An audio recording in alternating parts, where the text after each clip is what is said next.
So in today's lecture, I want to show you how you can work with a robot and some other devices on the side, especially for cameras. Because you know, robots has no eyes. So we usually have cameras or sensors in the surrounding working area. Sensors are easier. Usually, if you have a sensor, whether it's a touch sensor or a distance measurement sensor, ultrasonic sensor, they are usually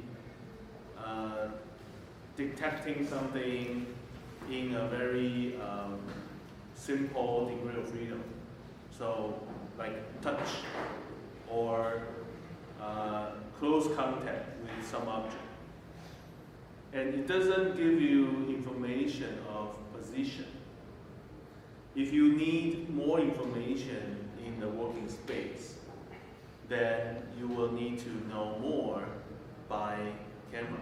Because camera sees everything inside the space, and it's possible for you to identify the position. So you can then pick up something by first identifying the position of something, then determine the coordinate of the robot, and then perform the movement. Okay, so in today's lecture,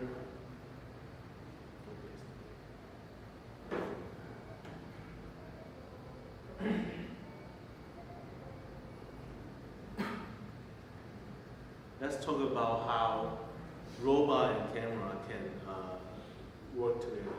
So, camera vs robot. Okay? Now, let's think about the robot first. So usually you have a, did I talk about this already? No, I didn't. Yeah. Okay. So, let's say we treat the base frame of the robot as the world coordinate. So this is the world coordinate. Why do we want to use the base frame of the robot as the world coordinate? Because later on, when you control the robot, you want to assign coordinates to the robot. You don't want to do more calculations about the position. You just want to specify a coordinate of something based on the frame of the robot. Okay, so you can, since you're controlling the robot, you can treat the base frame of the robot as the world coordinate. Okay? So I'm going to call this frame R, because R stands for robot. Now I'm not going to draw a nicely done robot. I'm just going to draw a very simple figure to represent the robot. So let's say the robot looks like this. We don't even care how many motors we have for this particular robot, because I just want to show you the general procedure. So usually you have a coordinate right here. This is the end effector.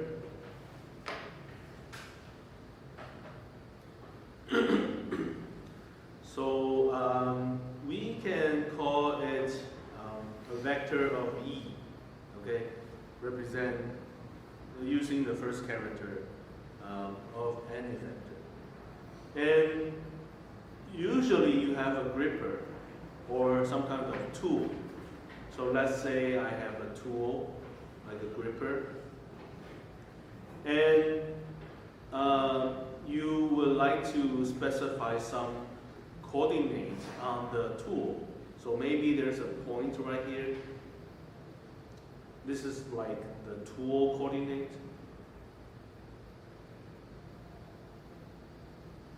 Okay, so I use T to represent a specific point on the tool. Okay. Now, let's say there's an object. There's an object, and I'm gonna call for example, I'm using the center of the point. I'm not going to use O, let me just use P. Okay, so P represents the position of the object. So if you would like to grasp the object, all you need to do is to move the tool coordinate, move on top of P. Then your tool is aiming the object properly. Then you execute. You can grasp the object, right? So the goal is to figure out how you can move T to P. But before that, you need to know where is P. Okay? So in an unmanned environment, no one is gonna tell the robot where the object is. That's why we want to have a camera. So now let's draw a camera. So let's say I have a camera right here. Okay? So this is the camera. So camera has its own coordinates. I'm gonna draw. So let's see. Usually, yeah. So it's the other way. Or we just sometimes the camera is not following the right hand rule. Usually when you see it, the right is X, the top is Y. Or there's another way, X is right, the Y is toward the bottom. So then the right hand rule, yes, then Z is to the front. So maybe I use that. So here on the right is the X, and toward the bottom is Y, and toward the front it's Z. Okay. So what do I mean? Right is X, bottom is Y. It's like this. Whenever you have a picture in computer, usually it's like this. Here's your X, here's your Y, right? And the first pixel usually is, because it's following the order of a matrix. So this is like the very first one. First row, first column, first pixel. Okay, so you could have some other pixel right here. So it's like a pixel of X and a pixel of Y.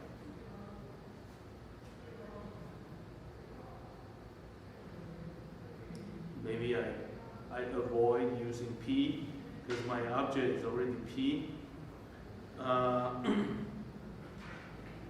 Let's say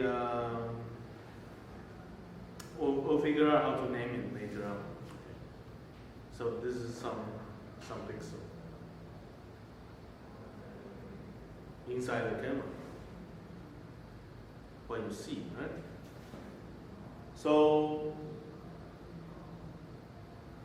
I'm gonna call the frame of the camera C. Okay? So now I think we have all the symbols we need. So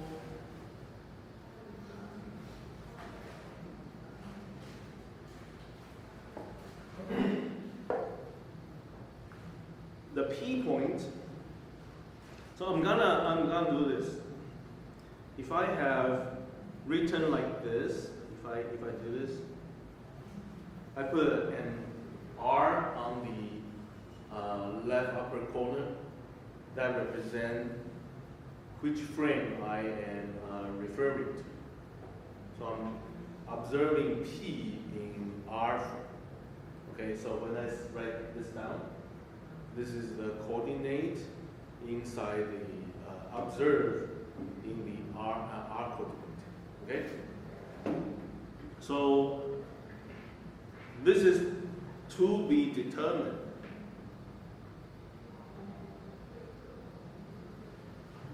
If I know the coordinate of P in the coordinate of R, my job is done. I just need to move my tool to the P point. Then job is finished, right? But the problem is right now I don't know P in R. Okay? What do I know? I actually know P in C.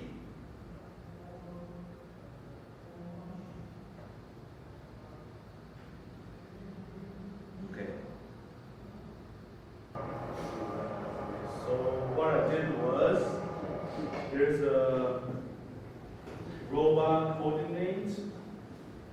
Here's a kind of robot here.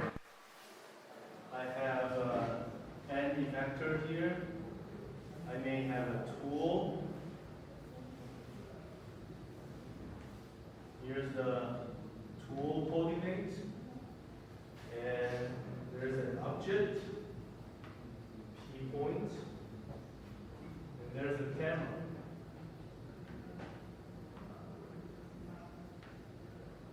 So here is its Z direction, the X direction, and the Y direction. I'm calling this as this frame of C. So I want to determine P observed in R. So this is to be determined. But I have no idea its true coordinate. So what I can do is I can observe P in C because I have the camera. The issue is camera has no depth, so you don't exactly know. Even you see it, it's a point. It could be very close to you or it could be far away. So let's assume it's a 3D camera for now. So let's assume it's a 3D camera. So in this case, I know the exact coordinate of P in the camera. So let's say it's a vector of Px, Py, Pz. Now, I may need to do something called the homogeneous coordinate. Homogeneous coordinate. You know about this, right? Nobody replied. Do you know homogeneous coordinate? Move your head or speak up. Do you know homogeneous coordinate? Okay, thank you. I still don't see everyone respond. If you don't, just do this. Okay. In the earlier lectures, did you learn about homogeneous coordinate? Have you ever seen a 4x4 matrix where you have rotation matrix here, translation vector here, and here's 1, 0, 0, 0. Have you seen this? Right, then it's homogeneous coordinate. Yeah. How come we have a four-dimensional coordinate in a three-dimensional world? We introduce one more. Okay? That's so-called homogeneous coordinate. Now, so this is obtained by the camera.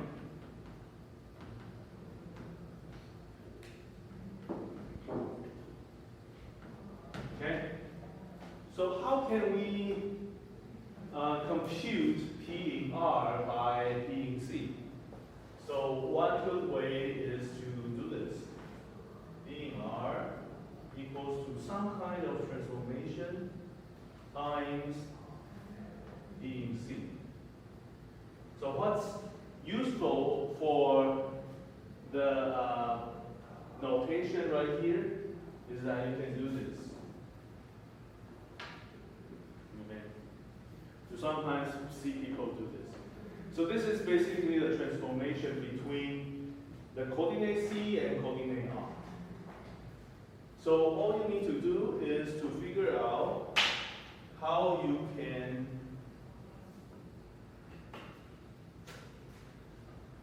transform between R and C. If you know that, then you can determine what will be the PR. So let's say, here's the point, like I said.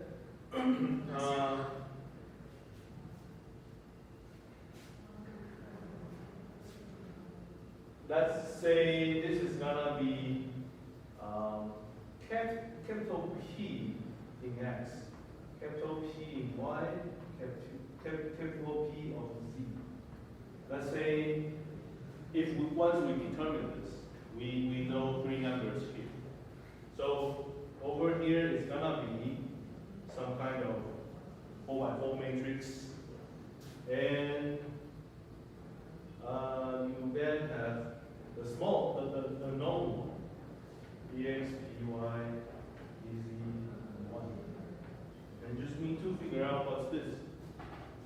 So once you have this, if you have this, calculate, then you get the P point in the robot coordinate.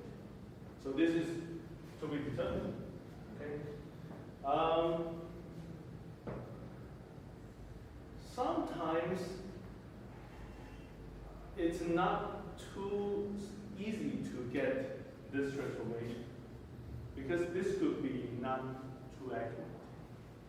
Even you already know the exact coordinate of this point and exact coordinate of your camera. You know, you usually install your camera on the frame, on the aluminum frame. And you use ruler to calculate, okay, what is this coordinate, what is this coordinate, okay, what is this coordinate. And even you know about those positions, it could have millimeter error or even centimeter error. That means by true measurement, you get a 4x4 transformation with millimeter error. So multiplying what you know right here, at the end, the position right here could have millimeter error. So if the coordinate observed in robotic coordinate has millimeter error, that means when you move your gripper toward the object, you could have millimeter or centimeter error.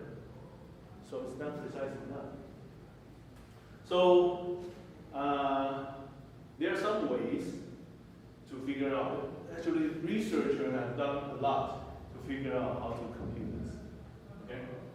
So I'm gonna share something that we did in the past, and I hope that helps you. The reason why we didn't directly use the number here to build up this transformation is just because the reason that I just told you, it may not be accurate enough. So what you can do is you can use real experiments to figure out the relationship between the camera, and the tool. Okay? So I'm gonna show you right here. Before I do that, I can tell you this is a T. For example, this is T11, T12, T13, T14, T21, T22, T23, T24, T31, T32, T33, and T34. This is supposed to be 0, 0, 0, and 1. Okay? So in fact, you have 12 unknowns, in fact. So you have 12 unknown values. Okay? So, in the past, we did something. We changed the tool to something else. We changed it to a probe.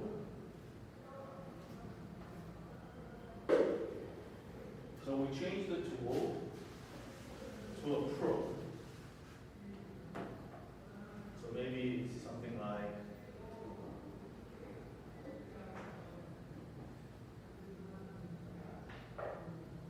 this is like a probe, okay? And then here's the coordinate of your tool, okay? And we try to move the probe and point to the object.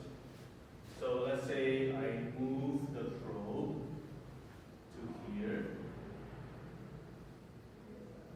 I try to point at the object. Okay, so when I do that, I know T in R actually. Because by kinematics, I know exactly where the tool tip is. So if I'm able to move the tip of the tool and point to some coordinate right here, then I know the exact position of the tool observed in robotics coordinate, right? I should be able to know. So in that case, when I'm able to do that, then this is basically the tool coordinate, right? Because that will be the tip of the coordinate of the tip in robotics coordinate will be the same as the P point in the robotics coordinate. Should be the same. Of course, there could be slight error, like a millimeter error or very 0 point something millimeter error. But the error will be quite small if you are able to point to the point precisely. Okay, then you know about the coordinate on the left. And how do you get the coordinate on the right? By the camera. So now I know this, I know that. What's unknown is right here. Okay? So how many equations I have? Let's check. So from this matrix, I will have Px equals to T11 small p, T12 Py, T13 Pz plus T14, right? And now I have three of them, actually three equations.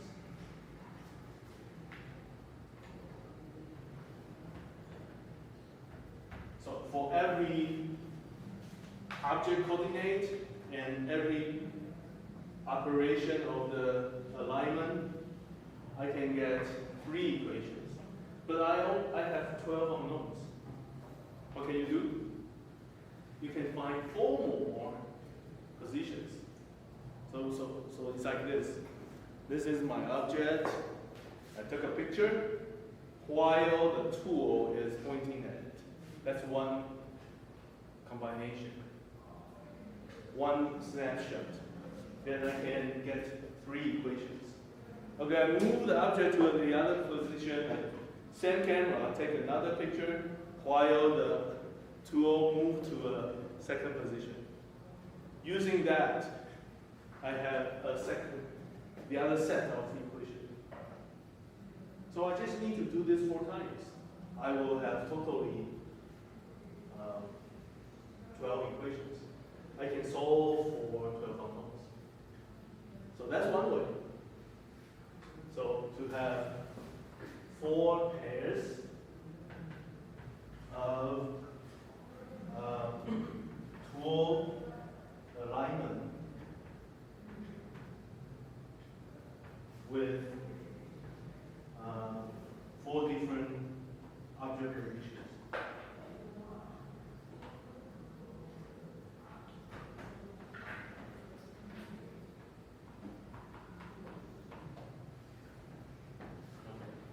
If you do that, you can obtain this matrix. Okay. However, I have to tell you an issue. Sometimes this is not enough. Why is that? When we do this, we are assuming the camera is telling you the accurate. Camera is like a measurement tool. We are assuming camera is precisely measuring the position of an object. However, when you take a picture of an object straight, usually that kind of measurement is quite accurate. However, at the moment when you are taking a picture of an object at the edge of your view, usually the measurement has some kind of distortion. So what does that mean? That means if you have a person's face like this, right? But usually at the edge, people's face become wider, right? People's body is distorted, right? So beautiful girls would like to stay in the middle of the center. They don't want their face to be wider, right? Ugly guys stay at the side. They don't care. I don't care. I usually stay on the side, right? So I let my daughter stay in the middle. So if it's a measurement tool, when the object is at the middle, the length, the width of the head is different from the length right here. So you know the measurement by camera could be not accurate all the time. So the measurement everywhere is different. So that causes a problem. One way to resolve this issue is try to make more measurements, not just 4. Try to make more measurements, okay? But if you make more measurements, you have more equations, but you only have 12 unknowns. You will have too many equations. So today I'm going to share with you, if you have more than 12 equations, what can you do? With this, you have 12 equations. That's fine. But if you want to take more measurements, for example, okay, one snapshot here, tooltip, the other one, this, another time, 3, 4, 5, 6, 7, 8. You can take many measurements. Try to cover the entire working space. You can take 20 measurements. But that ends up with 20 multiplied 3, 60 equations. 60 equations, 12 unknowns, don't know what to do next. So I'm going to tell you what you can do. So if you have more measurements,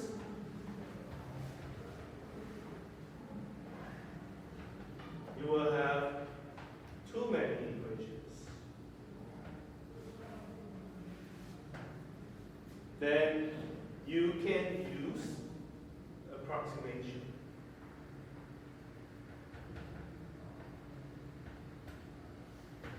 Okay? So the way I'm going to show you is so-called least square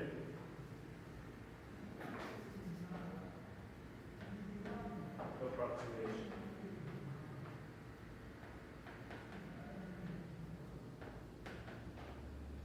Okay, I'm going to show you how to do that. So later on, if you take more measurements, you still can match the coordinate system. You still can match the 2D coordinate, camera coordinate with the robot coordinate. Okay. Anyone want to take a picture? TA, take a picture. Then I will erase something.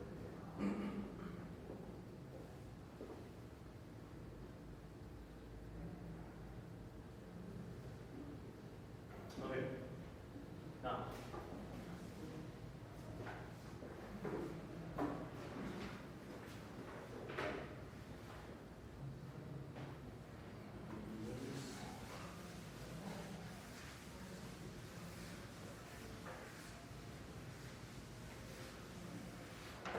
So let's say we have, we take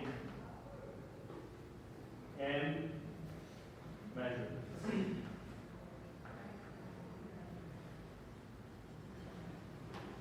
So actually we will have 3 n equations in this case, right?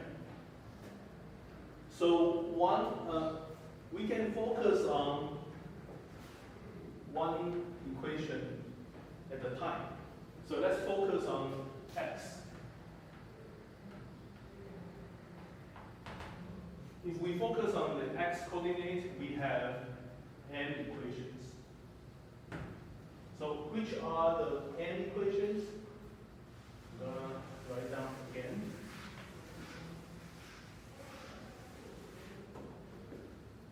So I could have px, and I'm gonna use a superscript 1, and then superscript 2, 3, 4 until n. So the superscript means the ID of the experiment, of the measurement. Okay. Now, I know I will have,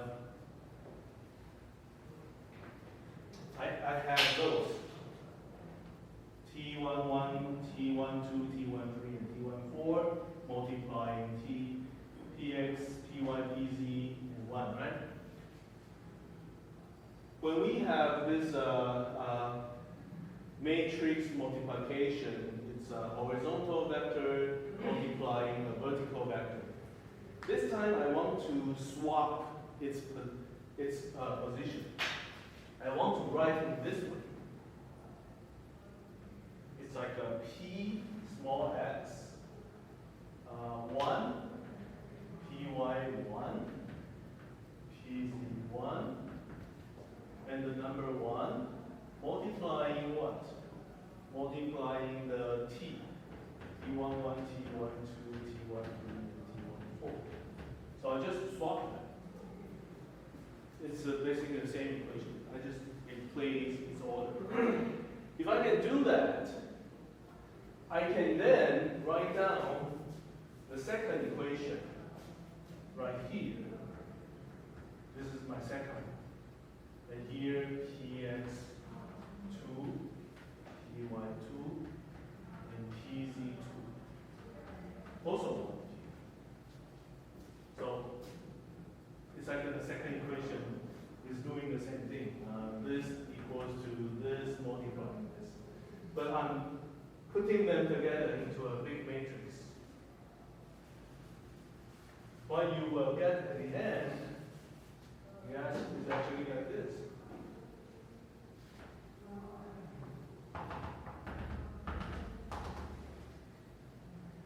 Px, the nth one, Py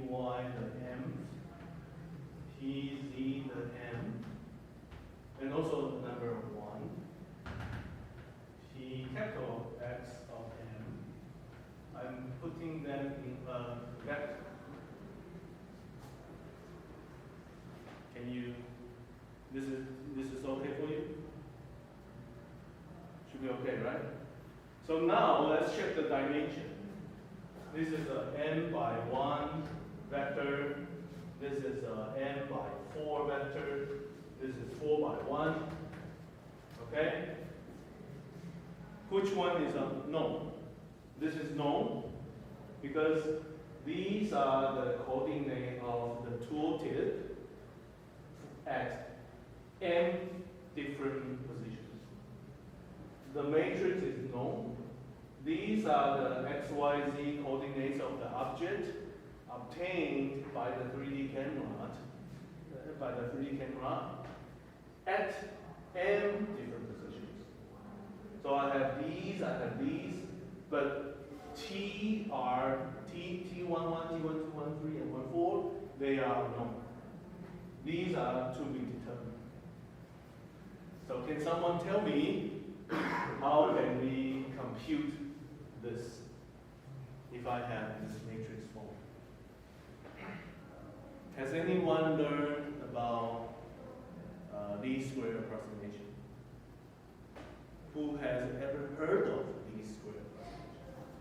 Yes, someone nodded his head. You heard of it? Yeah, but I really understand. You don't remember? Yeah. Okay. Who remembers least square approximation?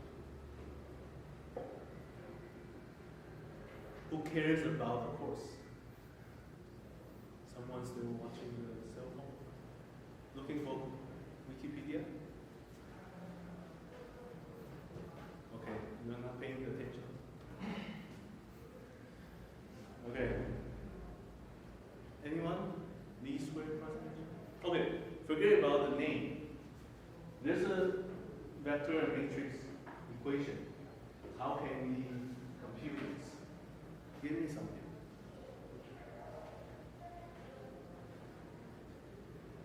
How do we compute? Okay, how about this?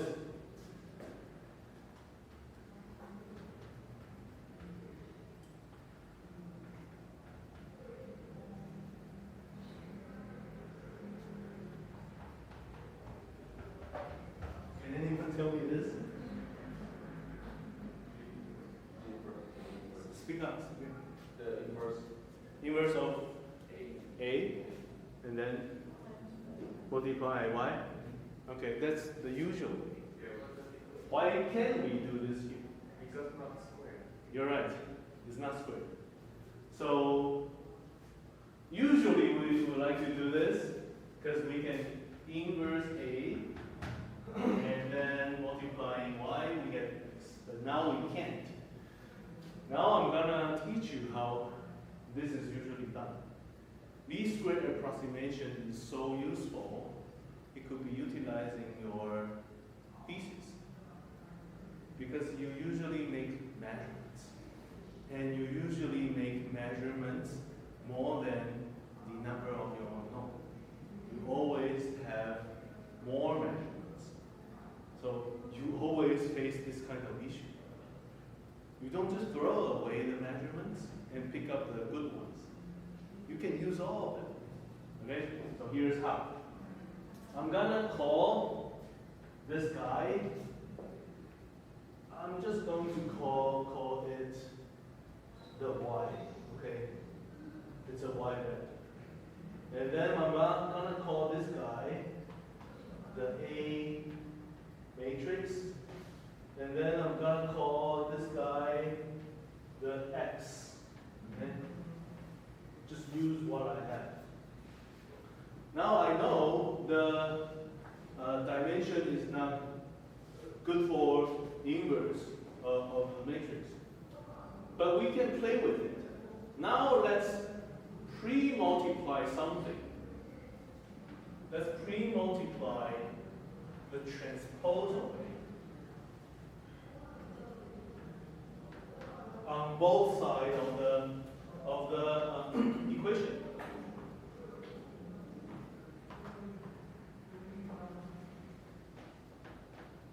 Okay. Every time when we do this, let's check if the dimension is still correct. A is n by 4, so transpose of it is 4 by n. This is n by 1. This is 4 by n. This is n by 4. This is 4 by 1. Okay. Can someone already find the magic of this? You see it? Okay. Where's the magic? Because it will become from the class equal to result will be the same like this square matrix. Which part become what? The first one a transpose times y will be this one? No, not that's magic, but magical is in a transpose times a because it becomes. You mean a transpose times a? Because that will become square and we get inverse the letter. That's the way. This becomes 4 by 4. So what you can do is inverse the whole thing.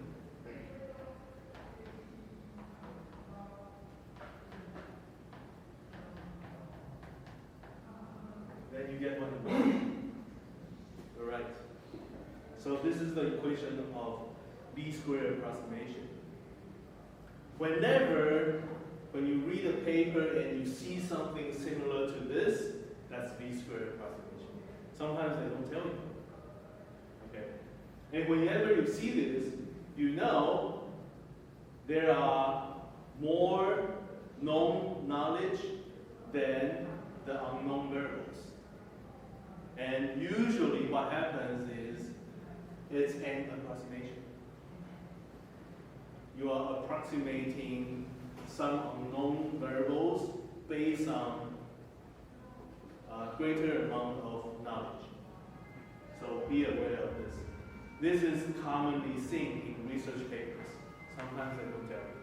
They don't tell you we are approximating this, but you know when you see this, it's based on approximation. Okay, so if you are interested,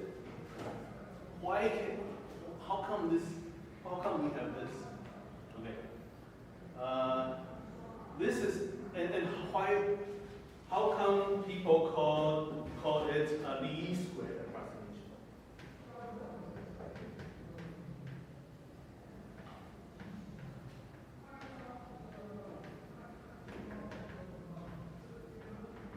What does least mean?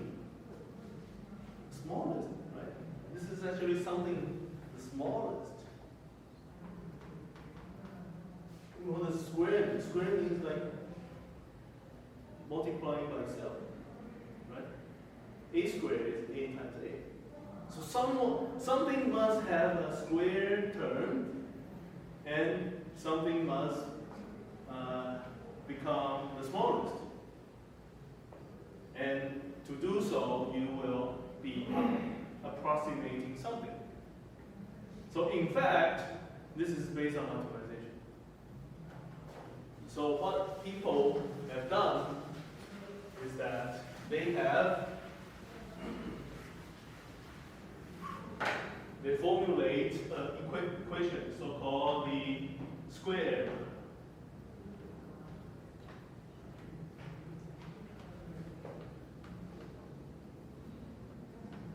So usually it's like the measurement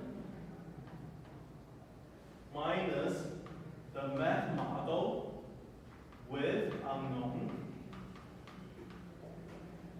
and square of it. And usually you have a lot of measurements, so usually it's a sum of the measure. And what they did was they minimized it. So why is this method called the least square? The square of the error, I should say the square of the measurement error being minimized. So least square approximation is based on some kind of optimization procedure like this. And how come they have an equation like this? They derive this formulation, and then it turns out this is the solution. And because this is is not optimization course, I'm not going to derive it, but I'm telling you, this is the optimal solution for this optimization problem. Okay? Since then, people stop using this. People don't formulate this anymore. They just directly use it. So people start to forget. How come it's called a least square approximation? It's okay, apply the equation. So for like a young researcher, sometimes they just use it. And if they just read this and try to memorize it, sometimes it's difficult. You see a lot of transpose and inverse. So people help the young researchers to memorize it. And this is how you can memorize it. An easy way to derive the equation, but without telling you a proper explanation, or without telling you how come this is the least square approximation. So just by coincidence, if you formulate from here to here, you get the exact equation of the solution in this optimization problem. Okay, so if you want to study more about this method in the future, I recommend you to look up how to do this. How come this becomes this? So in the future, you no longer just apply the equation. You can understand what happened. And you can make changes. Okay, you can change something. Because we can do this when the equations are linear combinations. What does linear combination mean? It's like something times something plus. When everything is a linear combination, you can formulate this. You can have this form. And you can find vector and matrix form like this. You can derive for this. However, sometimes measurements and your model doesn't have a good linear relationship. Then you cannot formulate in such a way you cannot directly use this equation. When that happens, you can still do this. That's the true origin of least square approximation. Okay? So you can formulate any kind of error function. You just want to minimize the error. Okay? Even if whatever you have here is not a linear combination. Okay, I hope you catch what I said today, and hopefully in the future you may use it. In my research, sometimes what I measure and the model I use are not having linear relationship. All I need to do is to formulate error. Square of them, sum of square error. Have you ever heard of sum of square error? This is sum of square error. Sum of square error. Square error. You basically minimize the sum of square error. So this is sum of square error. Okay? So if you are able to know the relationship, then whenever you take a picture by 3D camera, you know the position of the object inside the 3D camera. You can convert that into the tool coordinate. Then you can use your robot to move to that position and then grasp it. Now we have one issue. What if I have a 2D camera? Okay, so let me erase this and then tell you more about 2D position. We did that once. Okay, so here's the issue. have the robot. I have a tooltip. I have any vector here. Here's the robot coordinate. I have an object here. I have a camera here. And this is still my Z, X, and Y. This is my camera coordinate. But I have no idea the position of the depth of the object. So when we formulate the equation, it's like this. I have Px, Py, Pz. Oh, I was using before the capital P, capital Y, and capital Z. I was using homogeneous coordinates, right? And now it's like you are trying to link everything with a different amount of information. So let me show you. It's like you are having this. You miss something.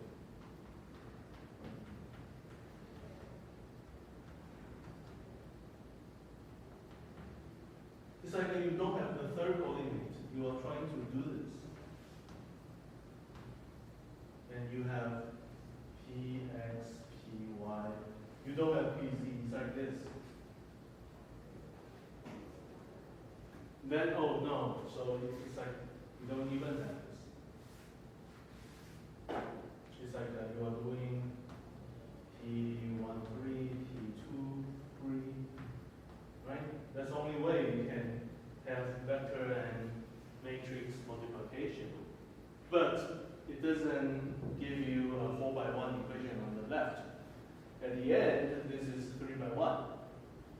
So that doesn't help. So what can we do? Maybe we can put the object on the table. Maybe we can do that. So let's say it's on the table.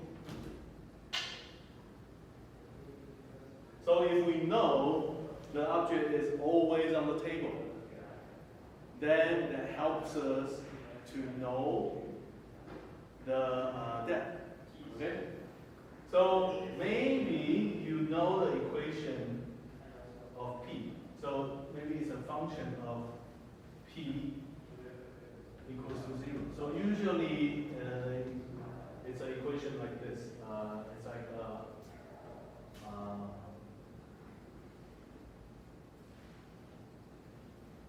F equals to, for example, I use ABC already? Not yet. A Px plus B Py plus C Pz plus D equals to 0.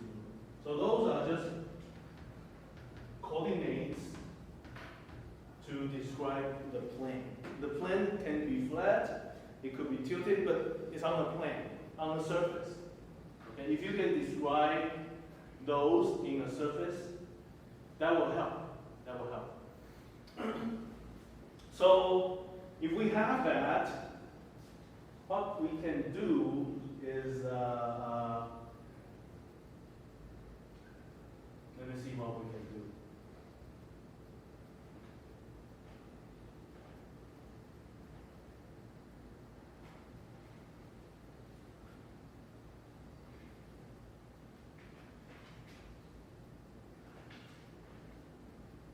I need to hold on. This has to be. It has to be the robot coordinate because it's a 3D space. Only the robotic coordinate has a 3D space. So it's actually the P points in the robotic world. Okay. So you can describe where it is. So if we have that, let's see what we can do.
That's PZ. So once we have that, we don't really need to put PZ in the equation, because PZ will be computed by Px and Py. Whenever we know Px and Py, we can compute PZ. So what we need to do at the end becomes Px, Py, and 1, some transformation, T11, T12, T13, T21, T22, T23, here still 0, 0, and 1. And over here I have P small x, P small y, and 1. So this is the coordinate of the camera. This is the coordinate of the tooltip. These are the coefficients to be determined. We do exact same thing, but since our camera has only two coordinates. So we stick with 2 coordinates for the robot. So how do we know the third coordinate? Once we have P, X, and Py, we just plug in here, and we can compute for PZ. If you know where the table is. Okay, so that's one way. But if your object is on a curve, what you need to do is to have a nonlinear equation of the curve. Do the same thing. Okay? So, I would like to show you a video, if I can find it, that demonstrates how this was done.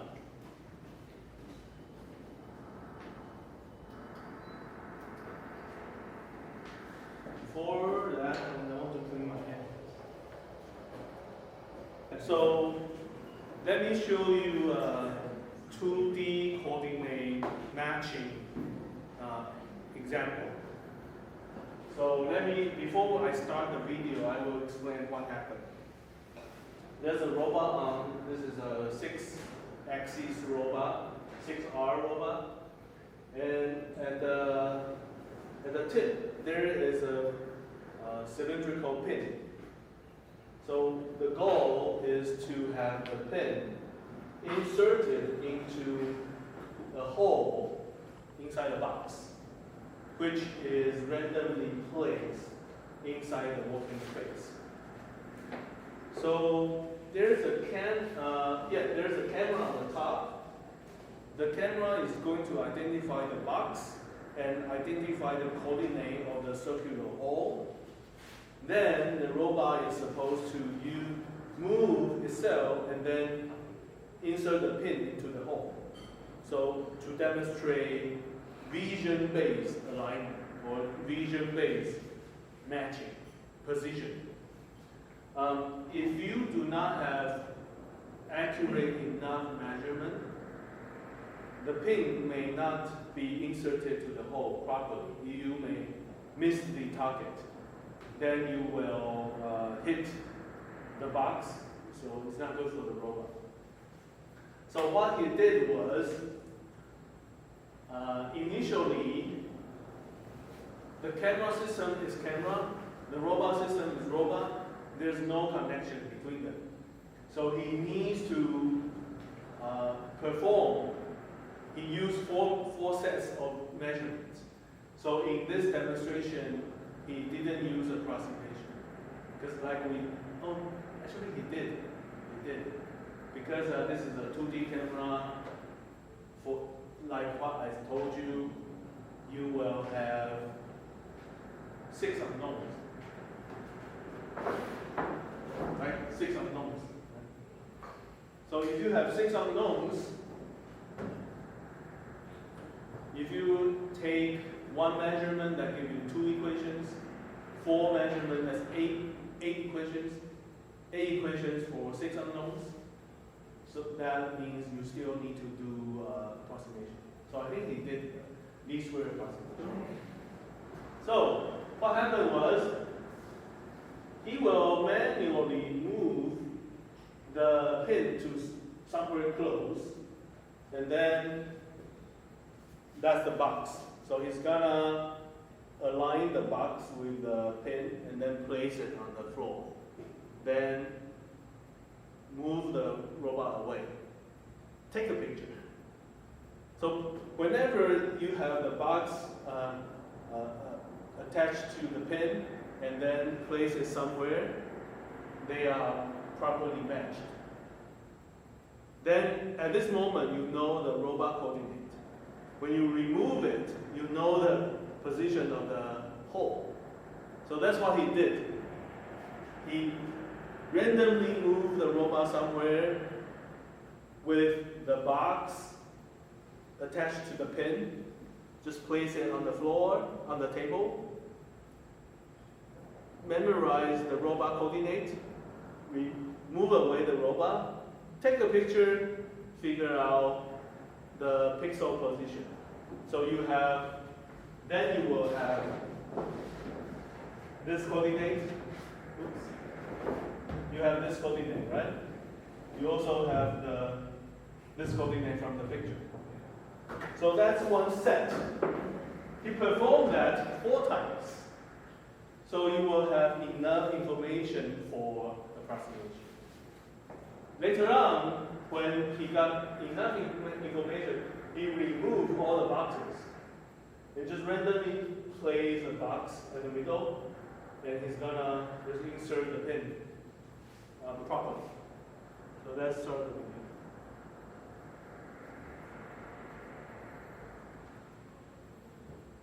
So he is just randomly moving the pin somewhere without specifically assign a point, just randomly choose a position.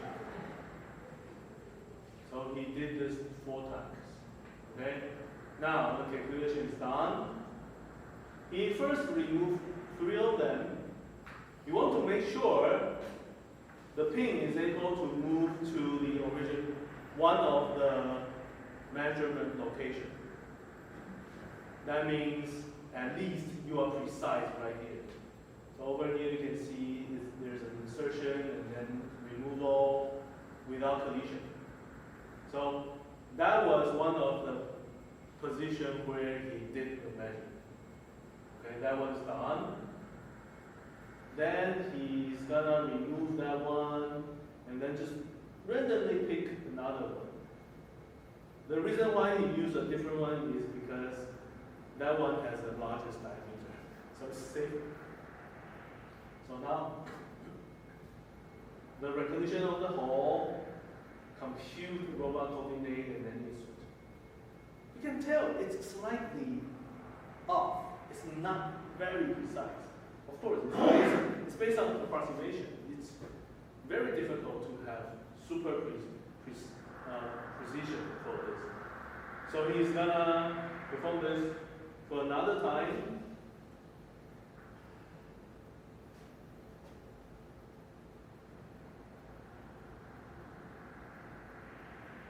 So yes.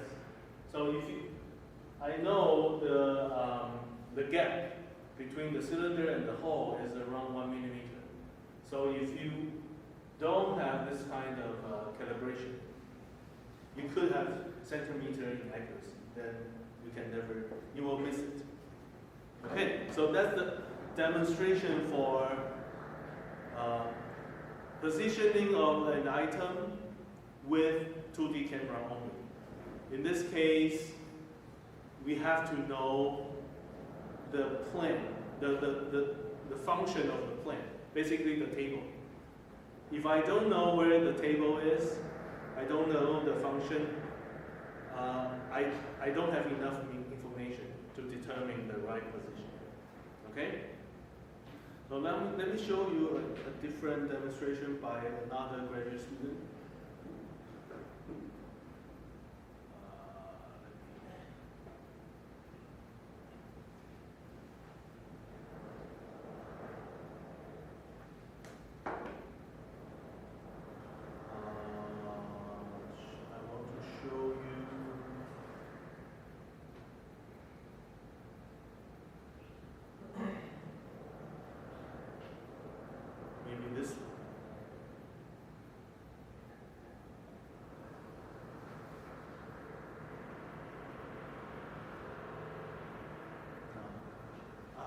show you the paper. Is this one. So in this paper, this was a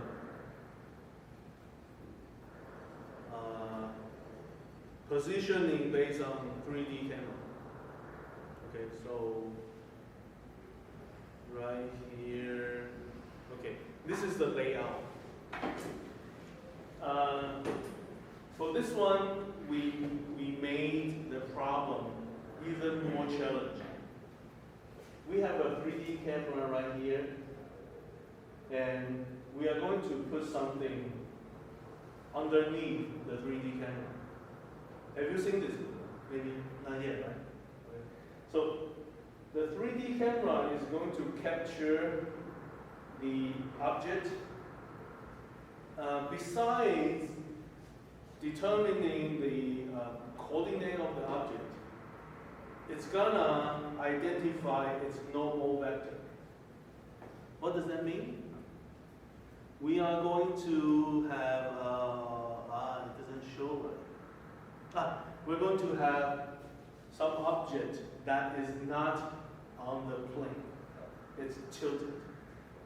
And we're going to place this item underneath the 3D camera. So the 3D camera will determine, okay, there's a red dot. It's going to capture its 3D coordinate inside the 3D camera. Meanwhile, 3D camera can capture a lot of information. It's going to capture more information about this tilted plane. So with all those point information, you can compute its normal direction.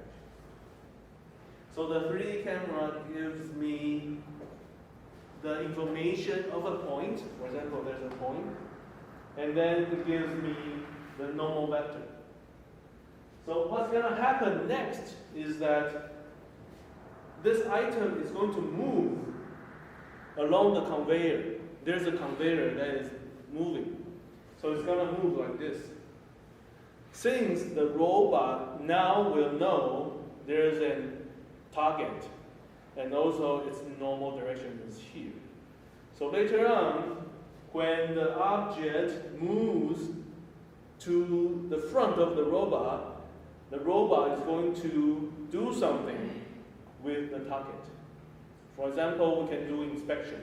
We can have a camera aiming the target perpendicularly pointing at the target. If you have no idea where the normal is, you can have a video capture or image capture in a tilted angle. Then you don't have a straight shot. The idea is to have straight positioning of the camera without stopping the conveyor. So when the conveyor is moving, we're going to move the camera to here and then move with the object. Why do we want to do that? Because sometimes in the production line, we have a lot of products moving in the conveyor. In the conveyor. If the robot wants to do something for human, sometimes we need to stop, and then the robot do something. Then finished, the conveyor continues. That occupies some time. Time is money. So if the robot can do something with the object without stopping the conveyor, for example, saving 2 seconds. If you have 10,000 items in the conveyor, you save 20,000 seconds. That's money. So the idea of this research is to have robot have 3-dimensional positioning and being able to move with the moving item. So it's an advanced application based on what I taught you earlier. Okay, now, so basically once we capture the position of the target and also normal of the target, all we need to do is to move the camera, which is at the tip of the robot, to some camera position, desired camera position, and keeping a proper distance. So we want this distance to be properly controlled, and having the camera pointing at the negative normal vector direction. So you are just taking a picture directly to the target straight without some tilting angle. If you can do that, you can, for example, scan a barcode, QR code. You can take measurements. You can do a lot of things. And if this alignment is so precise, maybe you can even attach a label. Because whenever this item is moving, the robot is moving with it. There's zero velocity difference between them. So if you attach a label, it's like it's not moving because they are having a exact same movement. So it's possible to maybe attach a label, or in the future, insert something into the hole. But it's, of course, very, very challenging. So how was it done?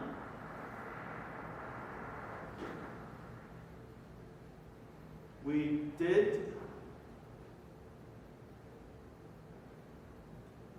you see something similar? This is exactly what I told you, right?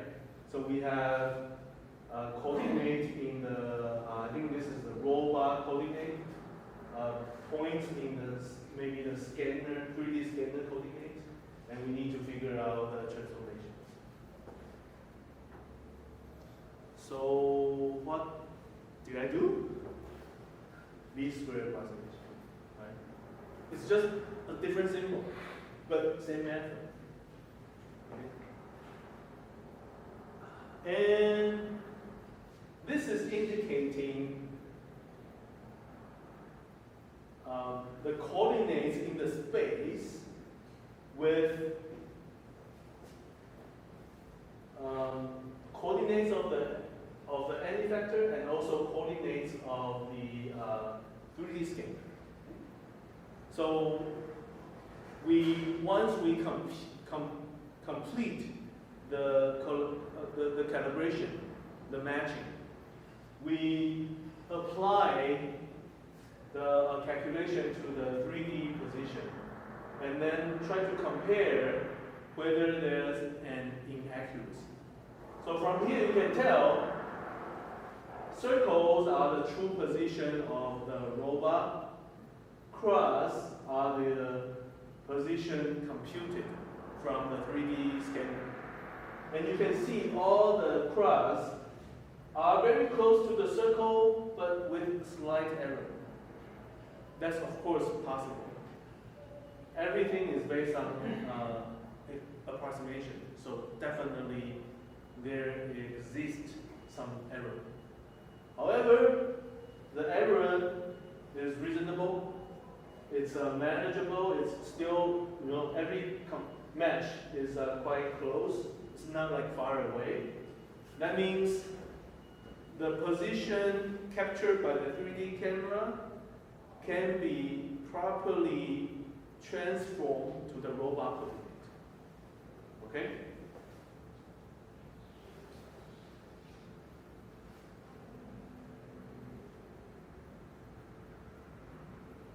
So let me show you a video.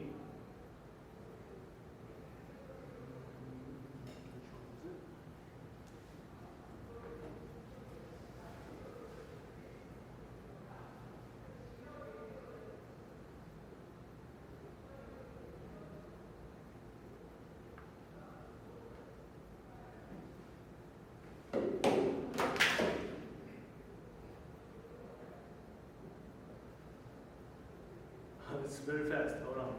Let's observe everything again. So the student put the thing underneath the camera. This is what the camera saw. So as you can see, when the robot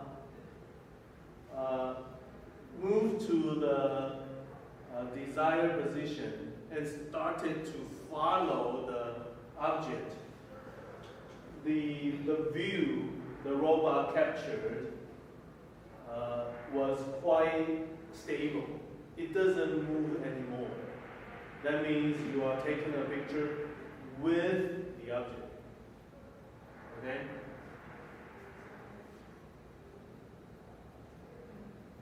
And of course, we made this video 5 times faster. Otherwise, it's super slow.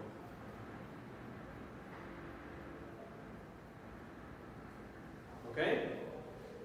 And there was a demonstration that I can show you inside exhibition. Let's see where it is. This one.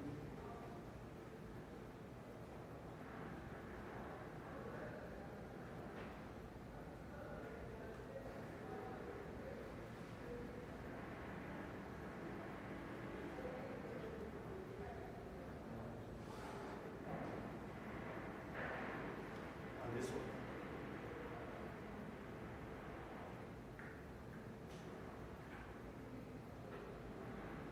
Okay. So basically the same thing. This is 3 times faster. So the 3D camera captures the coordinate of the object, and then the robot tries to follow. I don't think this is the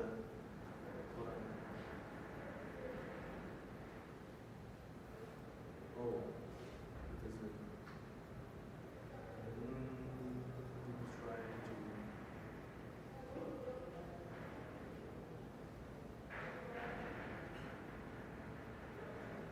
I don't have the original video. Okay, maybe I play the other one. Similarly, if you can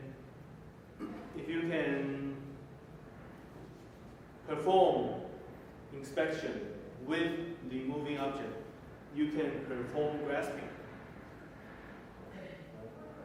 So this is the exact same idea. And pay attention to the position of the gripper. You notice the gripper actually moves with the object, then take it out. If you do not move with the object, what's going to happen is going to be like this. The conveyor is moving the object, and your gripper is over here. And if you don't grasp in time, the object moves away. So sometimes, if you have a long object, you aim for the center of the object. So when the object is right here, you move your camera to the right position. And when you're about to grasp, it moves a little bit more, so you grasp at the tail, not at the middle. So you have to move along with the object. So you don't have velocity difference between the object and the gripper. So you can perform right away. Humans are smart. Humans are able to grasp objects, moving objects, because our human eyes are amazing, and then human motion can predict the future. So we grasp the object with moving parts. But there's a limit. In the night market, sometimes there's a game. You have several sticks. It drops, and you need to pick it up, right? So if your hand-eye coordination is not good enough, whenever you grasp, the pin is already underneath your hands. So maybe the good way is to move along and then grasp at the bottom. Or you have super fast hands. But anyway, that's the same idea. You need to know the object is moving, and then you should be able to move along with it. Okay. That's what I want to show you today. Let me see. This is the original. The long, is it? The longer one. Yes, this is the long one. was a demonstration in Taichung. And from here you can tell, this is what the camera sees. And we are taking measurements of the red circle. And of course, you see the red circle slightly moves, but it's already having very slow movement. And what's the video again? And we are quite sure that when we take the measurement, the camera is perpendicular to the red dot. So the measurement we take should be like a straight shot. If we are taking the inspection image with an angle, then the circle won't be a circle, it will be an ellipse. Okay?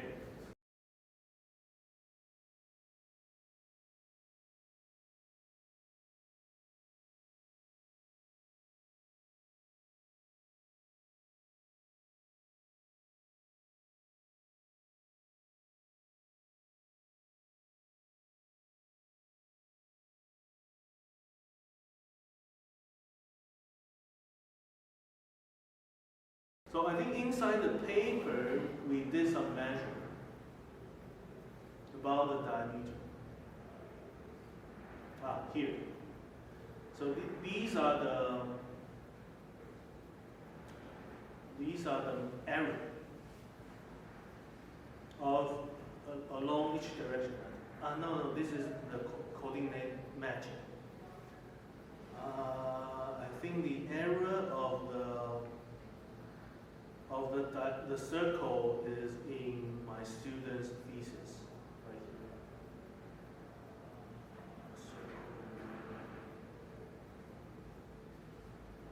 here.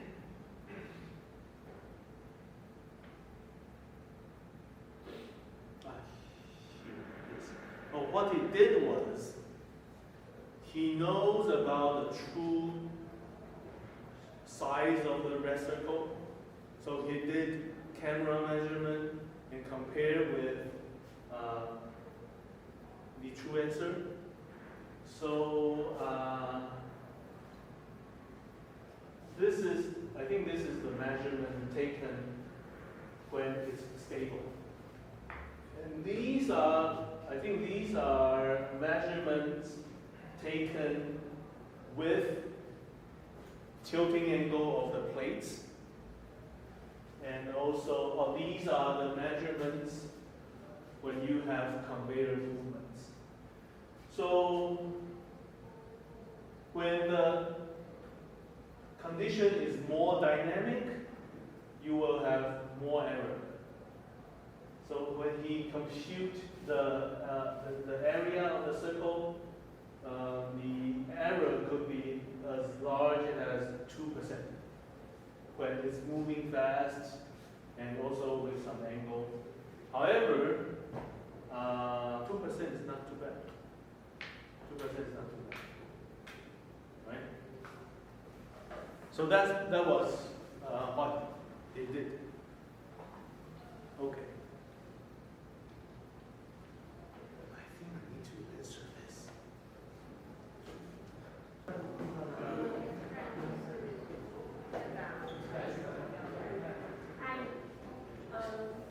For the next week's industrial tour will postpone to December 28th.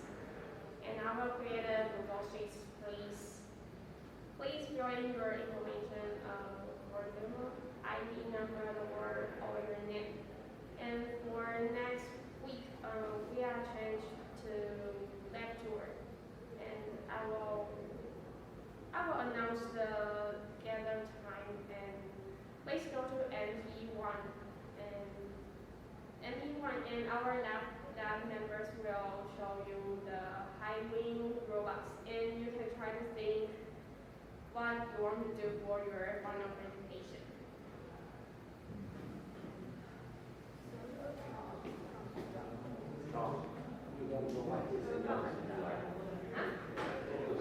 The phone call from USA, I have to answer. Now we know how to position an item with the camera. Then we can play a lot of things. So let me see. Then I can show you something interesting, which is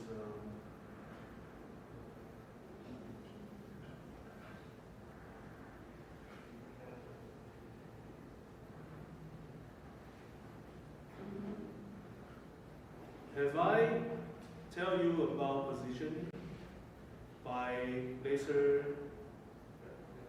Did I talk about this time? Like about the laser stuff? Cable encoder?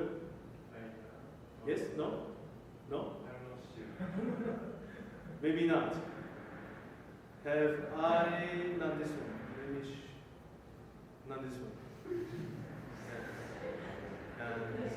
Have I showed you this? There's another guy. We are testing the payload of the robot, 70 kilograms.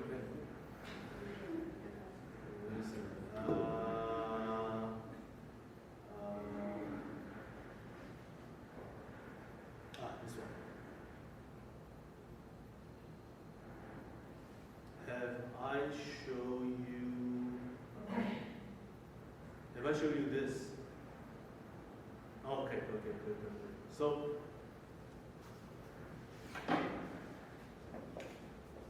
now we can synchronize the camera and the robot movement.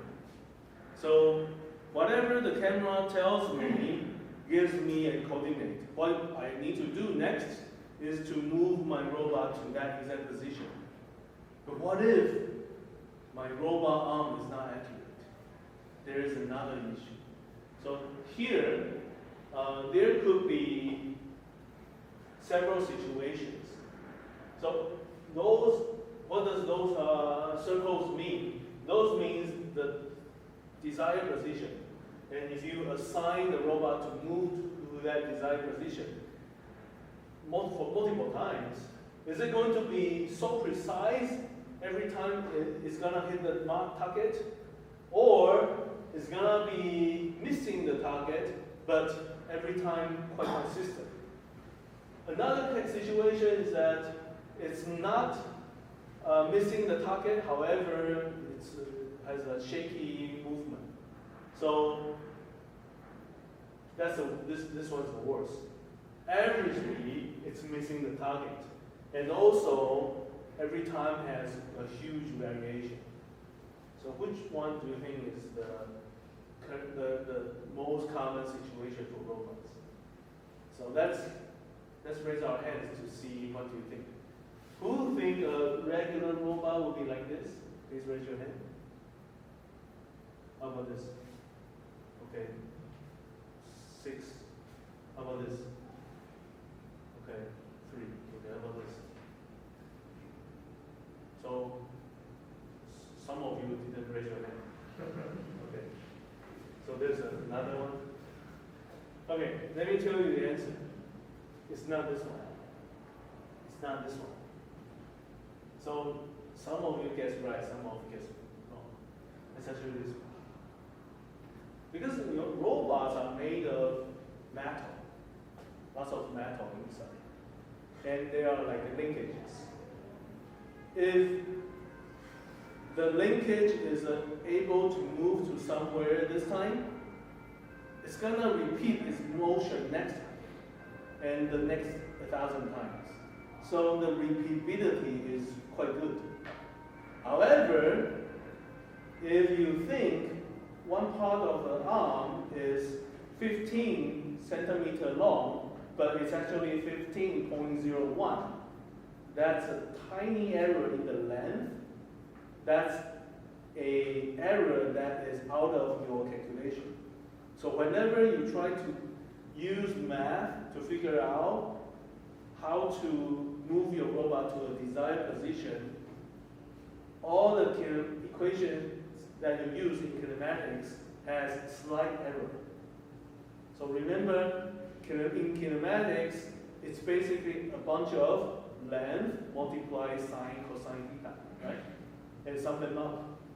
So if one of the arm length is wrong, it has a tiny error. Or if you move your motor, you expect the motor to rotate 30 degrees. It's actually 30.001 degrees. Then the end effector would have slight error. And those errors accumulates at the tip. So what's going to happen is, if there's error, it's always having that error. It's there all the time. But it's able to repeatedly make the same error. This case is wrong. It is not the common case. Usually the robot is not precise and the variation is not that large. So we did some experiments. When you buy a robot, in the spec, it will tell you the repeatability. This is 20 micron, right? What does that mean? That means the variation is around 20 micron. But it doesn't mean it's always precise. It only tells you if I move to the same position 1,000 times, the variation of the tip is around 20 micron. But I could have millimeter error when I point to the corner of here. I could be missing the target. So if the manufacturer knows the robot could have positioning error, why don't they put on the spec? Can someone tell me why don't they say it? What's the reason?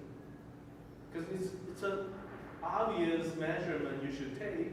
You should know how accurate your robot arm is, and you should let me know. If your accuracy is not good, I can buy the other one.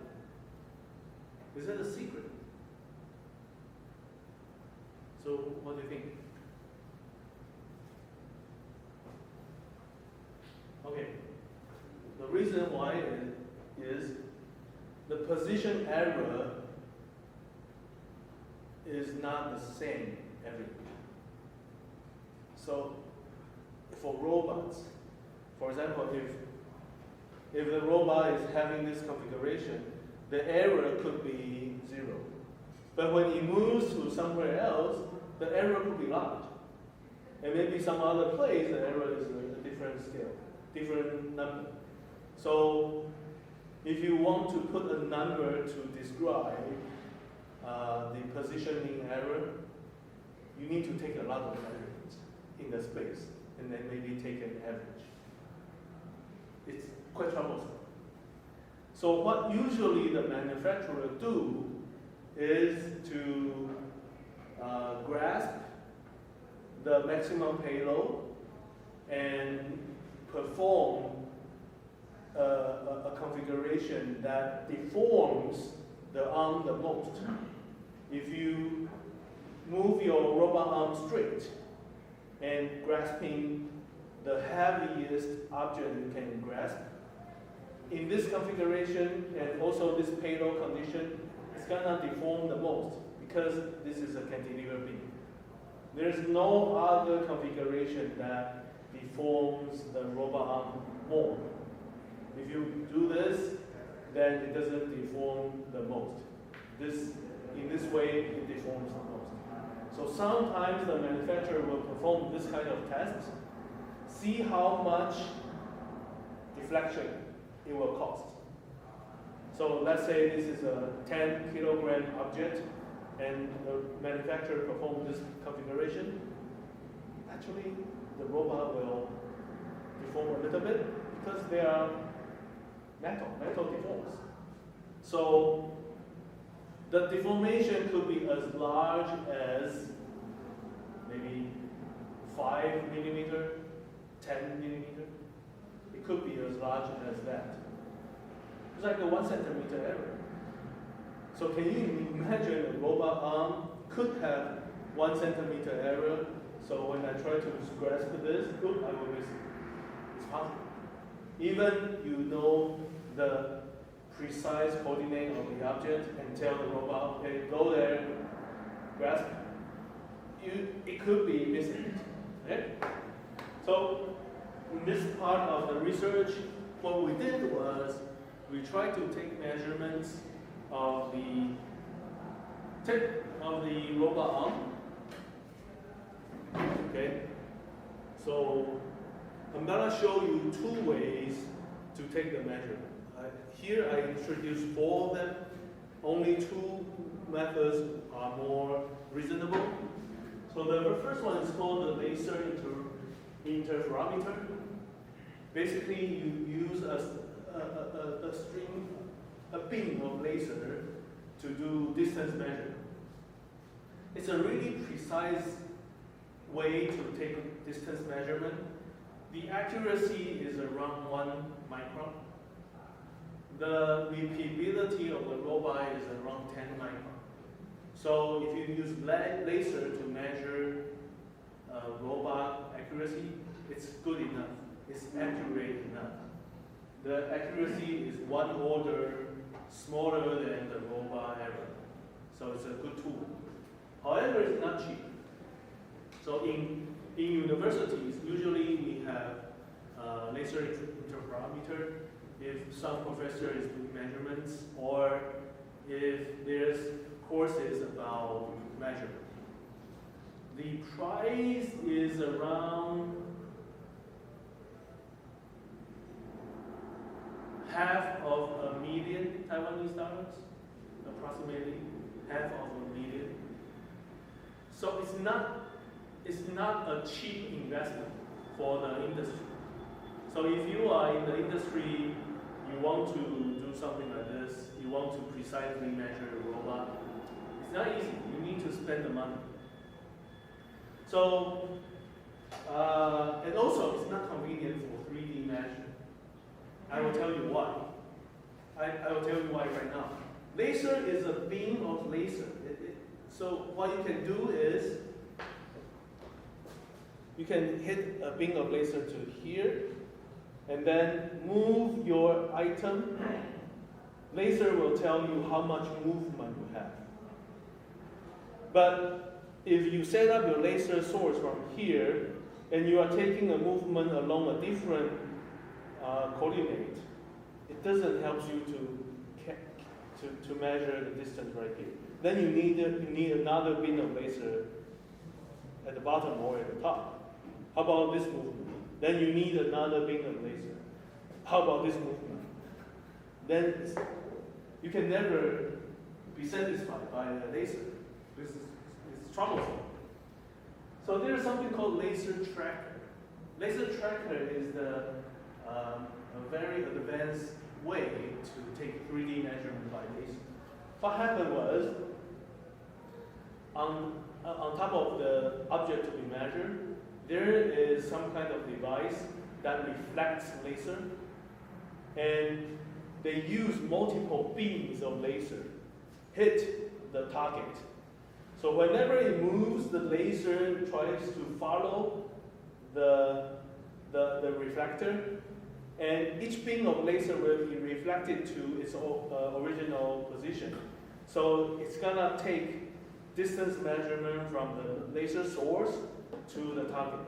And laser tracker is able to track the position. So you need multiple linear measurements from the source to the target, using multiple linear measurements to compute the exact 3D position. Since the laser moves and follows this item, it's super expensive. There's no laser tracker in our school. Usually it's in a very high-level research lab or high quality manufacturer. For example, for aerospace, they want to have such a precise cut of the mechanical part. Sometimes they have laser tracker. The price of a laser tracker ranges from millions to tens of millions Taiwanese dollars. So it's not something that we got. Okay, stereo vision. What's stereo vision? Your cell phone is stereo vision. So have you used your cell phone to measure someone's height? It's not precise. Usually the error ranges from 10 centimeters to 1 meter. Have you ever tried to measure the size of the room by your cell phone? It's super not precise, right? It's not precise. So definitely not good for a robot. Here, I'm going to show you something interesting that we did several years ago. It's so-called a cable encoder. I will show you what's going on. So this is the first way using laser interferometer. This is a laser interferometer. There is a laser beam coming from the interferometer. It goes through an optical device. This is called a splitter. It splits the laser into two laser beams. One directly reflects back to the original source. The other one goes straight. So one laser beam goes to the splitter. It splits into two. The one that goes forward goes to here. This is a reflector. So the laser beam comes into the reflector directly and reflects back. So the second beam goes to the reflector and reflects back, goes through the splitter again. This time it doesn't split, it directly comes back. So one beam of laser coming from the interferometer, one of it comes back when it hits the splitter, the other one travels to the reflector and then come back. So two beams of laser come back in a different time. By studying the travel time using interferometer or something like that. I don't interferometry. Using interferometry, it's able to compute how far the second laser travels. So if you move the robot to a different position, the interferometer knows the exact position. The issue is the laser goes straightly, so your robot has to move along the straight line. If your robot movement is not following the straight line, it's off the line, the experiment failed. So you can take measurements along the line. If you want to know the error in that line, it's done. But if you want to know the error along a different line, you need to set up the laser all over again. So several years ago, I had a group of undergraduate students who helped me perform these experiments. Basically, here's the robot, here's the working space. They took linear measurements line by line. They were able to complete one line of measurement in a day. I think they took 20 or 30 of them. So it took them a month to complete all the measurements. So it's so troublesome, but it's very precise. Now, I'm going to introduce you the second way. I'm not sure if we are the first group to use this way in the world, but anyway, we didn't see anyone do this, and here's how. There's something called a cable encoder. Basically, there's a metal cable, steel cable inside, and there's basically a roller with an encoder. So you can just pull the cable and then hook to somewhere, and the encoder knows how much cable was pulled away from the device. So that cable encoder tells you the length from the source to the target. So it's a linear measurement device. And the advantage of this cable encoder is that you are able to take linear measurements from along different angles. So it's quite convenient. When you have a robot arm moving in the space, it's always a straight measurement from the encoder to the desired position right here. So we were able to perform linear measurement by the encoder. So here are some math. We are looking for the exact position of the end effector right here.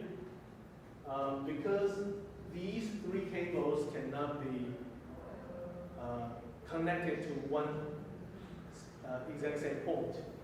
So we designed a connection plates. So those cables were hooked up to some known position P. And the position of the encoder is known. Only thing that is not known is the position of the effector. So we were able to formulate equations like this. The cable encoder will tell us the distance between O and P.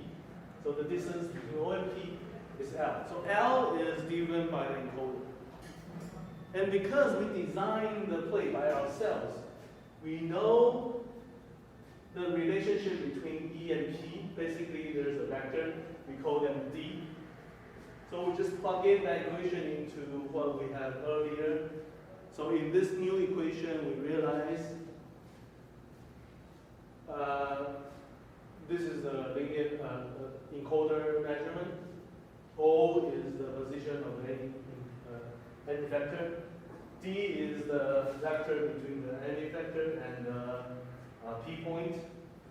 Only E is unknown, the position of the end effector. So how many variables in E? 3, X, Y, and Z. So what you can do is you can have 3 cables to have 3 measurements, so 3 equations, solved for 3 unknowns. So this is the exact solution procedure. This was the paper. But in fact, you can have 4 cables, 5 or 6, you can have more cables. What happens if you have more cables? That means you have more information than the number of variables. You can use least square approximation. Let me show you how that can be done by least square approximation. If I can find the paper.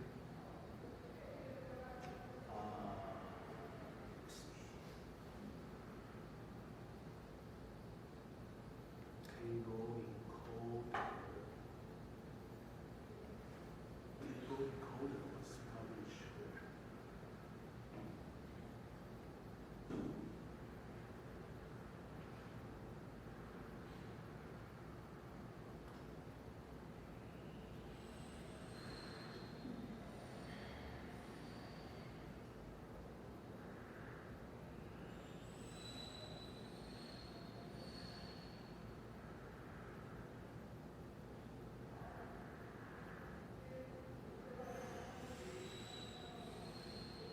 Okay, I need to find out which paper. Hold on.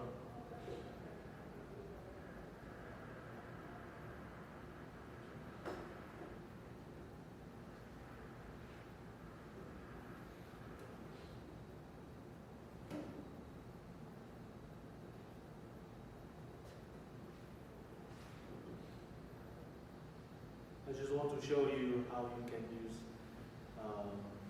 least square approximation. Should be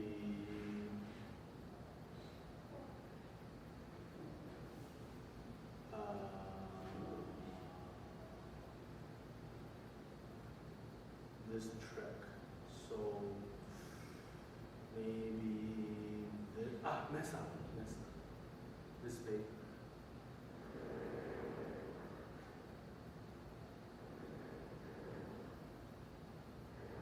Okay. So over here,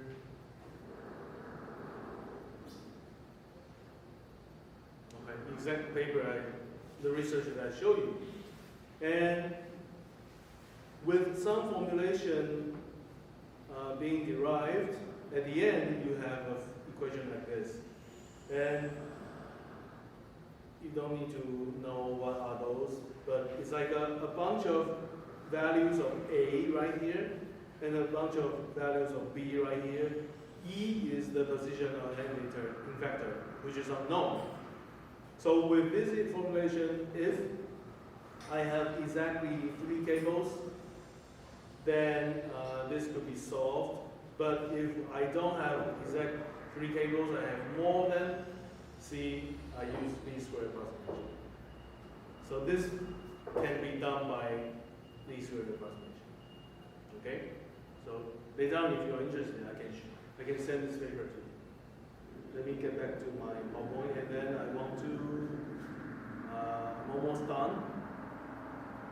So what we did was, inside the working space, we took several measurements. So we cut the working space into, we sampled the working space. And then chose 364 points. So my student took 364 measurements at those positions.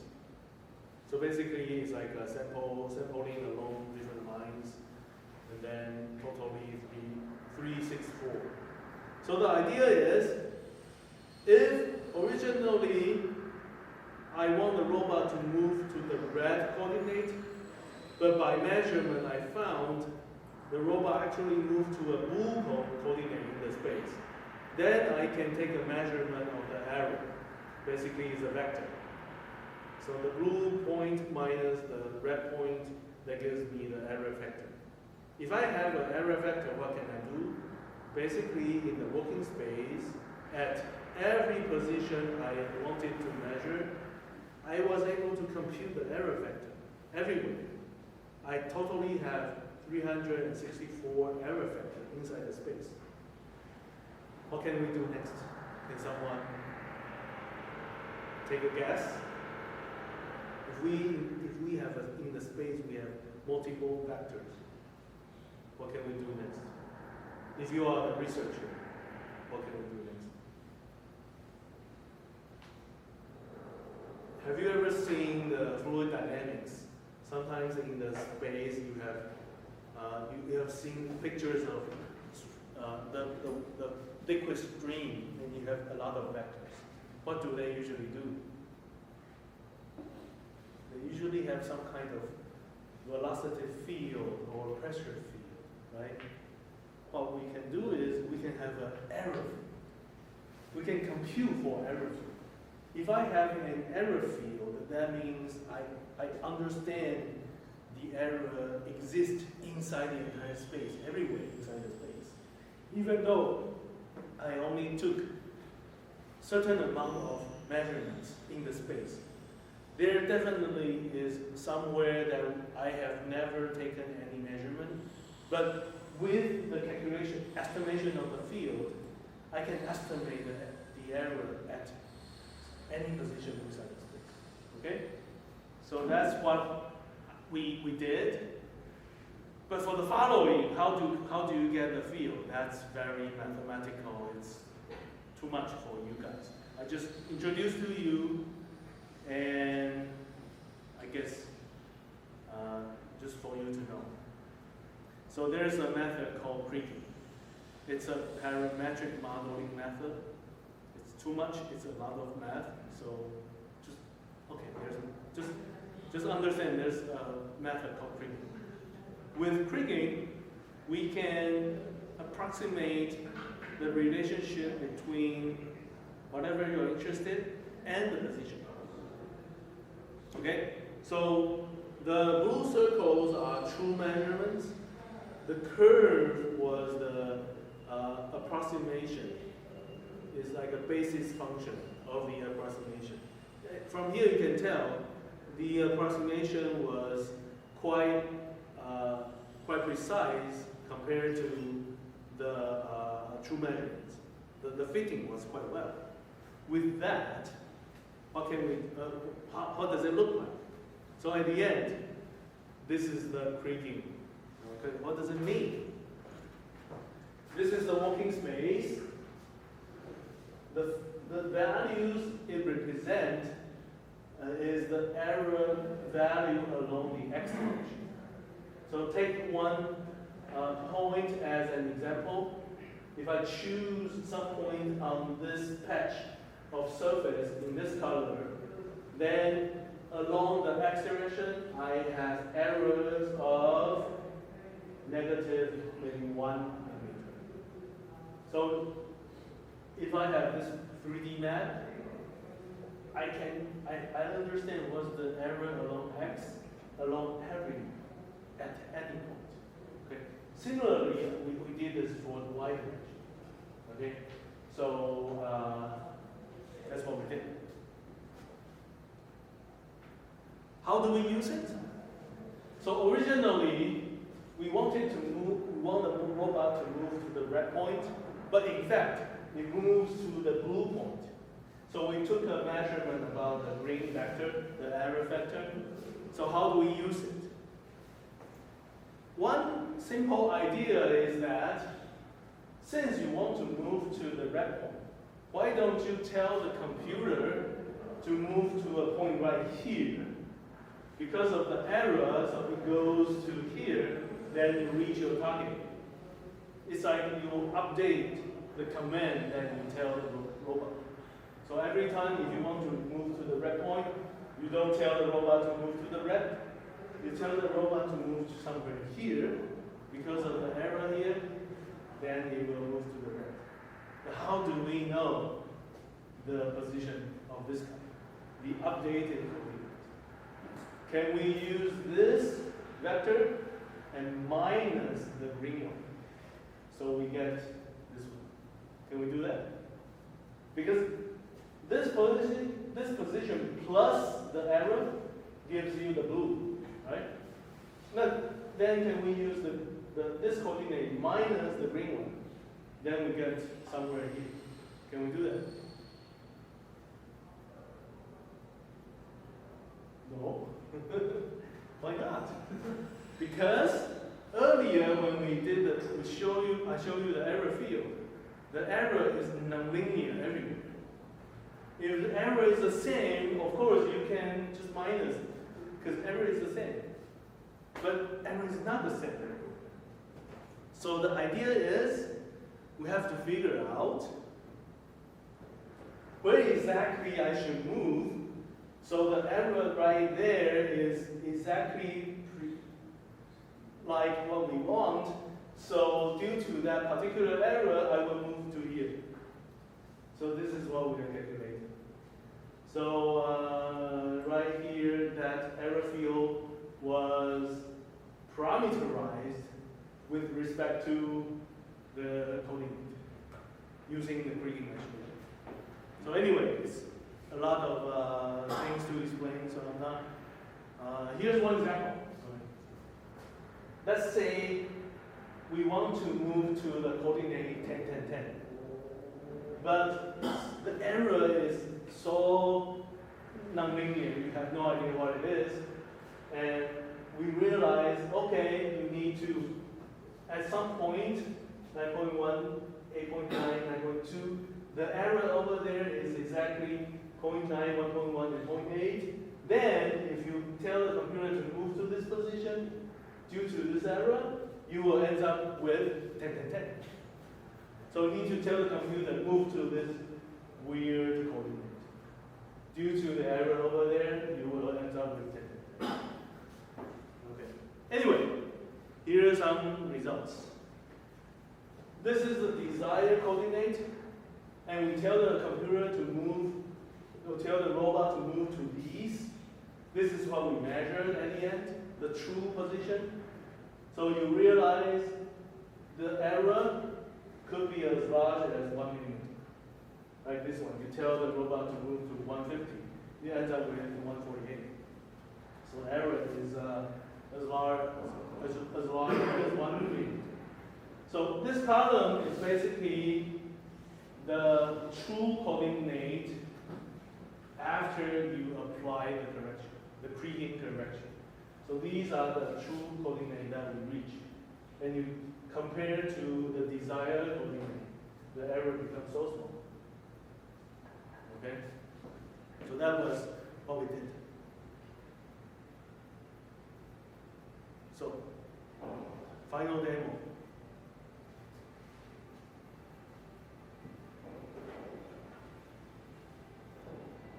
This is 5 years ago, robot remote control is something, but right now it's so common.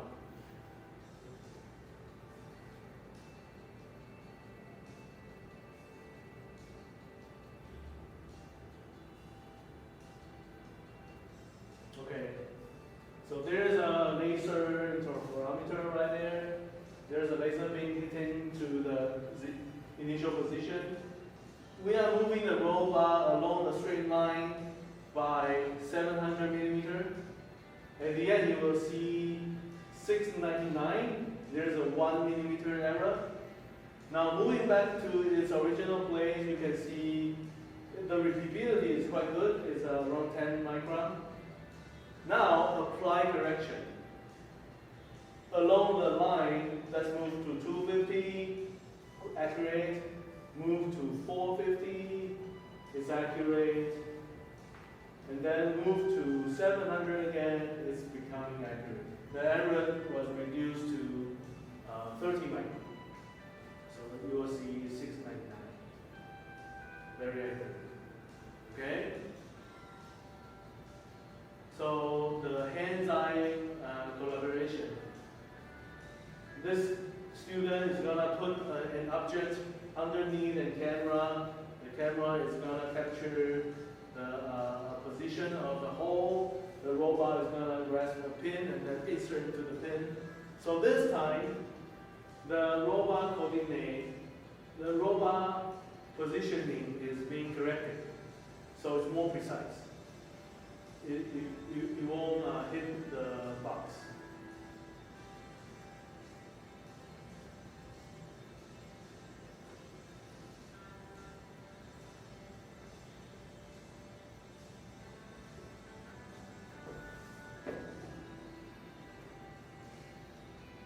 Yeah, so this is what was done. Okay, let me show you one more video. This is my graduate student building a robot. He was a master student. So at the time, I asked him to participate a robotics competition. So he started with CAD design. It's a 4 degree of freedom door, so 4 motors, and the end effector is always parallel to the ground. It's really good for grasping an item, because the end effector is always flat. So starting with mechatronics, and assembling the driver and power, and also all the required circuits, the wiring, and safety, relay, and so on.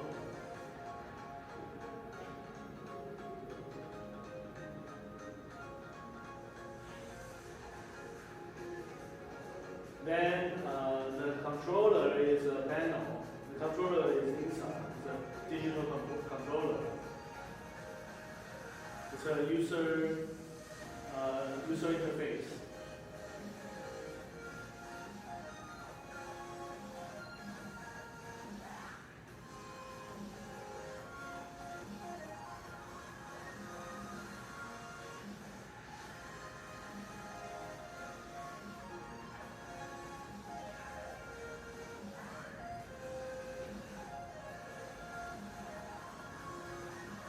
That's the panel.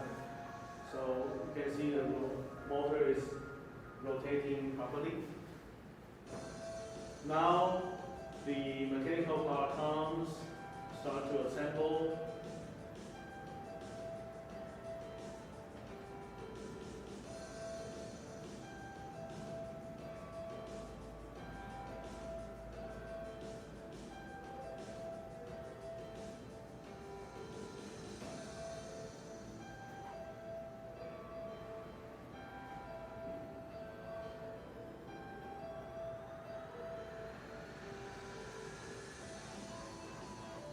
This is the first motor.